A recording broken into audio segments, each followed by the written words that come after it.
Well, thanks for joining us again, part two of all the podcasters.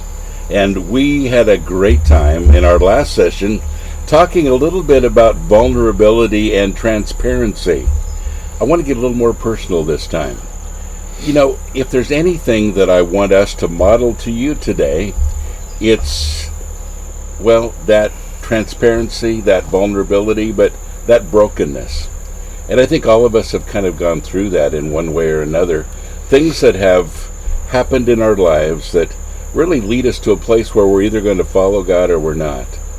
Where we're either going to start depending on Him or we're going to walk away from Him. And I'd like us to maybe talk a little bit about that process. Who'd ever like to? What has made you transparent personally? And how did that look and how did it work for you? Anybody want to start that one? I actually had it's I don't know with exact examples, but definitely what Jamie talked about in the last video, where when you know somebody, when you have that build that trust, then that's when you can be transparent. And I work at a group home for teenage boys, a treatment facility, 10 boys living together, and you see a lot of low self-worth, where and they all have a treatment plan and things that they're working on, but you see how some of them will point out the others' mistakes, even though they did the same thing 5 minutes ago. And I think to me that's what makes me hesitant to be transparent. To if I'm in a situation where I don't know if this person is gonna backfire at me or just pick out my vulnerability that I share in the story. Maybe I'll come back with I'll think about a specific story. That's good. But I think definitely low self-worth. That's when you see hatred from people, and when you can catch yourself lifting up people's faults and mistakes and sins, to kind of hide your own and lift yourself up.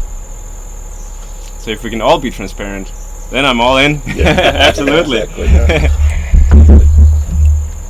You know, in the last podcast, we were talking a little bit about how hard it is to be open and honest in church, and it was a great discussion about why that is, and that talking about this is really hard. I mean, I don't talk about this. There's a sense of, I was divorced years ago, much against my wishes, and it really, really hurt me. It got me to my core, and it's funny. It was over 20 years ago, and the pain of that event is still, at times, very difficult to talk about. I went through periods of time where I was so pissed at God, really pissed at God.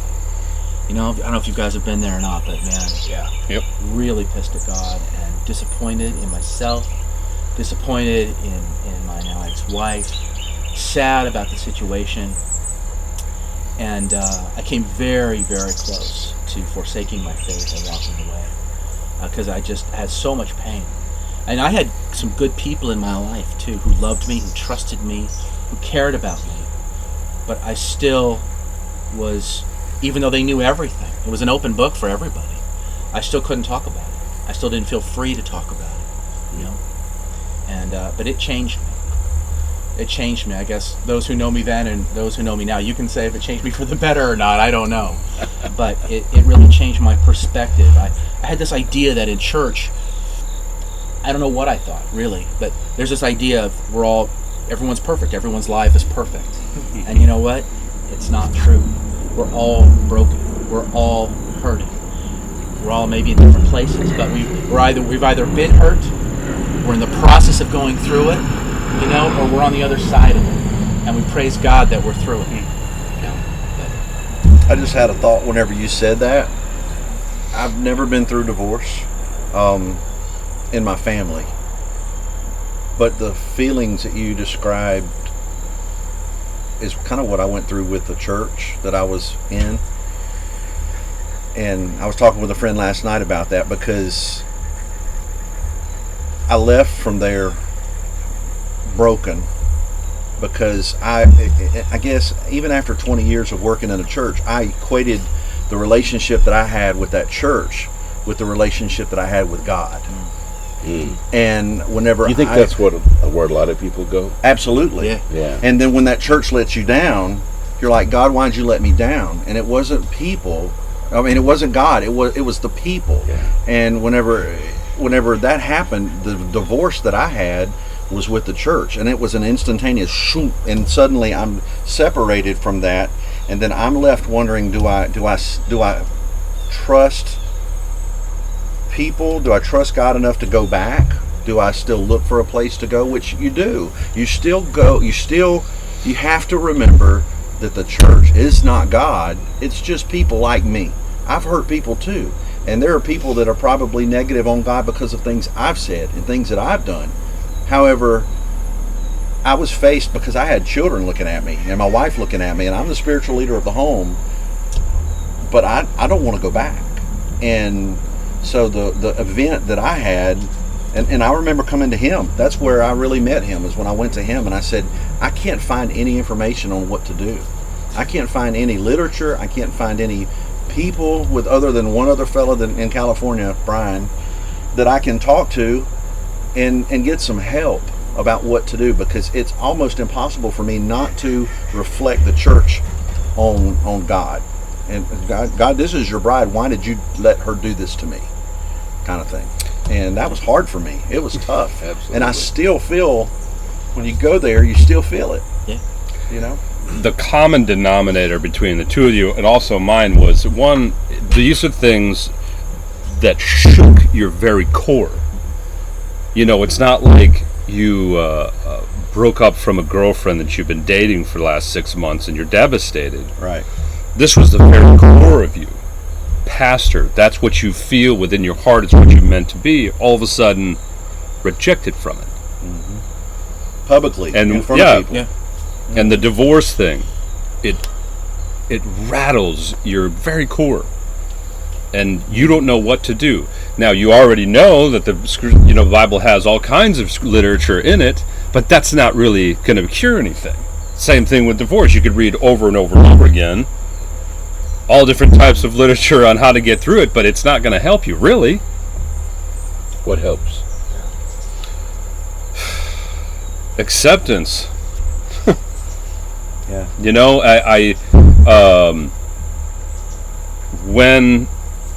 when I got divorced, it was a defeat to me, Failure. That's what I a felt. failure. Failure. Yeah, Yeah. right. Because, wait a minute, I gave everything I could possibly give, but that wasn't good enough.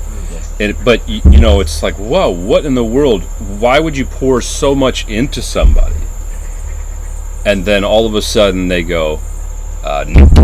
Right. No, thank you. You know, so you just, that right there, you are not going to be right for a very, very long time. But when you say acceptance, I think what helped me more than any book I read, more than any, even scripture, when I'm reading the script, I'm trying. What finally clicked with me was whenever he said, you got this. Yeah. God's got this. God's going to take care of this. But that hand Yeah. on my shoulder saying, I'm here with you. I'm going to go through this with you. It wasn't, just let me know what I can do. Call me back whenever, you know. Keep me up on it. It was a message just out of the blue saying, are you okay today? And I'm praying for you today. And it was an acceptance of someone else who was a believer that says, I've been there too. I know that how it feels. You know, when my ex-wife, when she left, one of the most profound things that happened was that I had two of my very dear friends. They just moved in, and they just slept on the floor in my room Wow. for a week. Wow. They didn't say a word to me. Nothing. But you weren't alone. That's right. And you know, it was just like Job's friends. Remember? Super. Right, when they they were quiet and they just stayed with him for a while, right? That's what they did. They just stayed with me.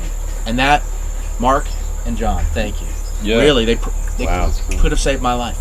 They came alongside, and they just loved me. Yeah. It's getting deep. Isn't Get it deep. a lot, like when you're in the middle of something that's really difficult, you feel like, okay, this is the way it's always going to be. I'm always yeah. going to feel this way. Always going to feel that hurt. That's what I thought. I was like, well, there's no way out of this. You know, when I dealt with rejection issues. You know, those of you who've been watching Love Bound, I've shared about that. And you feel like, okay, I'm always going to be this heartbroken over this relationship that failed or didn't work out with this girl, or divorce. I mean, that's even worse. I haven't been through that. But it's like someone that gives you, when you say, like, put your hand on, they put their hand on your shoulder to like say, okay, I'm here with you. I'm going to walk you through this. I'm going to be with you. And it's not always going to be this way. And divorce is one of those things that people don't talk about. Yeah. You know, in church. So much shame. If you're divorced, you can't be a deacon. You can't teach Sunday school class. If you're in a group setting and you're having disqualified. coffee, Yeah. you don't talk about divorce. So you're disqualified if you do. Right. It makes people uncomfortable. So you don't sit and have coffee and say, "Tell me about your divorce." Mm-hmm. You know. So when you talk about it in a podcast or with friends or in a group like this, suddenly you're putting yourself out there. But I'm telling you, there's so many people on the other side of that lens that have been there that are waiting for someone to say, "I know how you're feeling. I know what you're going through." Whether it's, you know, just friendships, rejection, like you're talking about, or a marriage, somebody needs to hear that I've been there too, and you can do this. God's got this. You know, acceptance. Yeah. Bob's had to do that several times with me. Several times. But you know, one of the things that I remember, Jamie, about spending time with you Yeah. when you just found out some problems in your marriage, Yeah. you said to me, "I'm going to stick with this as long as I can, because if I don't show her unconditional love, nobody else is going to. It's my duty, Yeah. my opportunity." I'll tell you, I remember thinking at the time, I'm not sure if I could have said that with that kind of brokenness that you went through during that Yeah. time. But you did. That was especially difficult, wasn't it? Yeah, it really was. But, you know, taking that choice to unconditionally love somebody, regardless of what you already know, and regardless of what a violation it has been against you, let me tell you what it puts you, the position it puts you in. Somebody says, "Oh, I want to be your friend or be in a relationship with you," and I kind of look at them and go, "I don't think you do. Do you really? I don't think you do, because Do you mean it? this guy's been wrecked." So, unfortunately, this person that I don't know or do, you know, whatever, now has a heavy responsibility and thanks, guys. We have a cloud of duck feathers. We just The had whole a duck box just flew storm. away. No, but it puts you in a position where you do not trust anybody or anything. The people that were your core, the ones that you trusted, your inner circle, are in question. Yeah. That's what it does to you. But getting on the other side of it and going, "No, I refuse, because this is my duty, or this is my charge from the Lord, is to unconditionally love." And so I have to keep going there. And, you know, regardless of how many times it goes the opposite direction. Absolutely. You Love keep isn't going. easy. No. And love is not without sacrifice. And there's no better You know? friend than one that has been with you through all that stuff and doesn't care what people say about Right. them because of you. Hey, he's friends with so and so. That's friendship. That's real. That's real friendship. Well, folks, we're going to pick this up again in our next podcast. And we're going to continue to talk a little bit about transparency. We're going to get even more intimate with it. Oh, my. And we want to talk about how it's changed us personally. I want to zero in on that. Not just that things happen, but how did it honestly change us? How did it change our perspective? And more specifically, how did it improve our intimacy with Jesus Christ? Next time, we'll see you then.